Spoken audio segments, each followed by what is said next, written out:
नमस्कार दोस्तों, define stop loss में आपका बहुत बहुत स्वागत है। दोस्तों हमारे सामने ABB लिमिटेड का डेली चार्ट है। तो इसमें आप देख पा रहे हो कि आज स्टॉक में हमें 8.91% की एक भारी गिरावट देखने को मिली है। तो बेसिकली दोस्तों ये हुआ था कि इसका जो रिजल्ट था, इसका रिजल्ट आज आया बेसिकली, ठीक है ना दोस्तों। ये आज के 11 तारीख को इसका रिजल्ट आया है।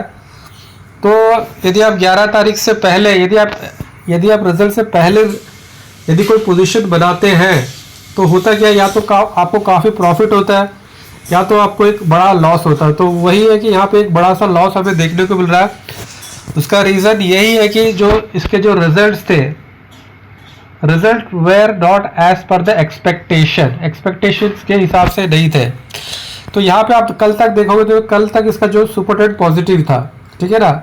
आज इस पर इतना भारी गिरावट आया कि इसका सुपर ट्रेंड भी नेगेटिव हो चुका है, ठीक है ना। और जब यहाँ पे ये ट्रेड कर रहा था, मतलब ये फ्राइडे का कैंडल, ये वाला this is the candle of Friday, जो कि 8 तारीख का था। 8 तारीख को फ्राइडे को मतलब स्टॉक अपने 20 डे सिंपल वीक एवरेज के नीचे ट्रेड कर रहा था, लेकिन सुपर ट्रेंड पॉजिटिव था उस दिन। तो ऐसा लगता है कि उससे कहीं ना कहीं मार्केट को लग रहा था कि जो रिजल्ट है वो कमजोर ही आने वाले हैं, ठीक है ना दोस्तों। जो इसका आप देखोगे तो यहाँ पे इसने यहाँ पे 20 डे SMA को ब्रेक कर दिया था, ठीक है ना, ये इस कैंडल में। और इसके नेक्स्ट दिन इसका रिजल्ट आया, ठीक है ना। और ये सिर्फ इसने 20 डे SMA को ब्रेक नहीं किया है, इसने सिर्फ अपने 20 डे SMA को ब्रेक नहीं किया, इसने अपने सुपर ट्रेंड को ब्रेक कर दिया। और इसने जो बॉलिंजर बैंड का जो लोअर बैंड है उसको भी क्रॉस करते हुए, उसको चीर फाड़ कर ही नीचे की तरफ निकल चुका है। तो कहने का मतलब ये है कि इसका रिजल्ट मतलब एज पर एक्सपेक्टेशन नहीं था, ठीक है ना दोस्तों। और हम थोड़ा सा देख लेते कि इसका रिजल्ट कैसे था, how where the results of this stock. और जहाँ तक हम इसके रिजल्ट की बात कर लें तो रिजल्ट में देने से एक इसका जो रेवेन्यू है इंक्रीज हुआ है, 5.71% इसमें रेवेन्यू में बढ़त है, ठीक है ना। जो कि Q1 FY25 में 3010 करोड़ का रेवेन्यू था। कब था? Q1 FY25 में। और Q1 FY26 में ये रेवेन्यू बढ़ के हुआ है 3184 करोड़, मतलब 5.7 करोड़ का 5.74% का इसमें बढ़त है, रेवेन्यू में बढ़त है, एक मामूली सी बढ़त है। लेकिन अभी दिक्कत क्या हुआ स्टॉक के साथ, दिक्कत ये हो कि इसके जो खर्चे वो काफ़ी बढ़ गए, ठीक है ना। पिछले साल इसके जो खर्चे थे वो थे 2488 करोड़ था। कब था ये? Q1 FY25 में 2488 करोड़ था, जो कि अभी खर्चे बढ़ के हो गए 2821 करोड़ Q1 FY26 में।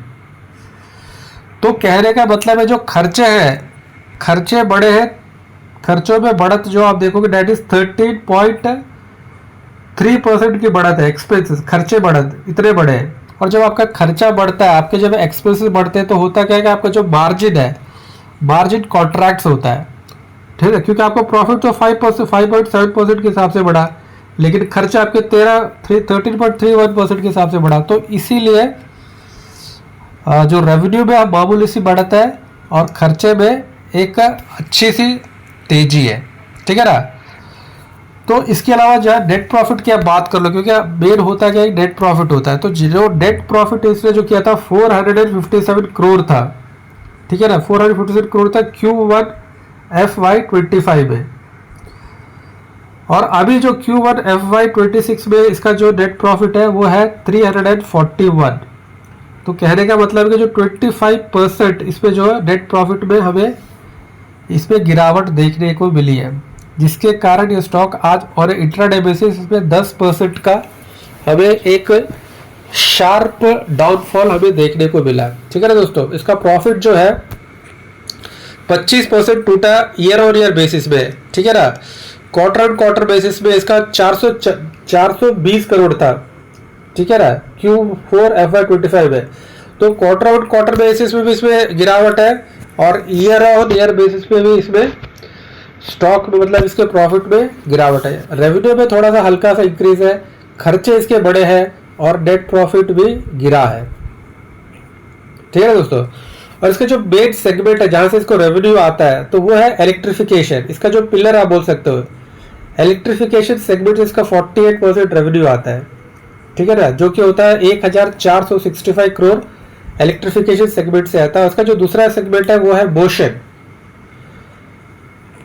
ये सेगमेंट से 36% रेवेन्यू आता है। और इसका जो है ऑटोमेशन सेगमेंट है, ऑटोमेशन सेगमेंट से इसको आता है 16% का प्रॉफिट है। तो ये इसके जो 3 सेगमेंट्स है और इसका जो पिलर सेगमेंट है वो है आपका इलेक्ट्रिफिकेशन, ठीक है ना।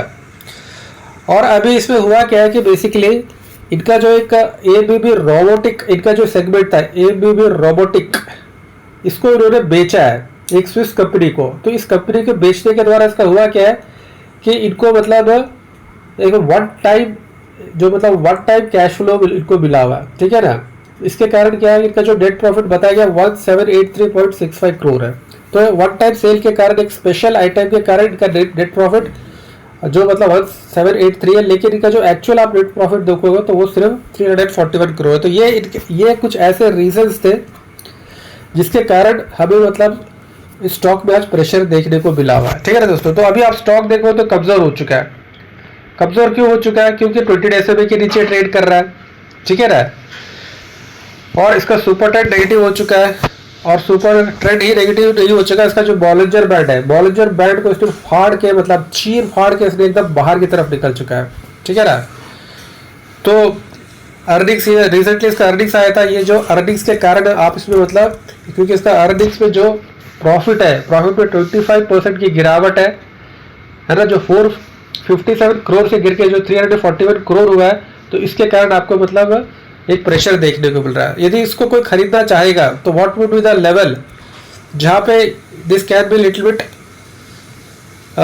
कौन सा ऐसा लेवल है जहाँ पे इट कैन, ये जो लेवल है, I think this is a level penny stock working area. तो इस लेवल से यदि इसका जो रिजल्ट स्विंग लो, यदि आप वहाँ से इसको परचेज करोगे तो then it will be a good bet for the stock. तो दोस्तों आज के लिए हम इतना रखते हैं। दोस्तों आप हमारे चैनल में पहली बार आए तो कृपया करके हम लोग को लाइक कीजिए, कमेंट कीजिए, सब्सक्राइब कीजिए। अपना ख्याल रखिए और अपनों का भी ख्याल रखिए। बहुत बहुत धन्यवाद।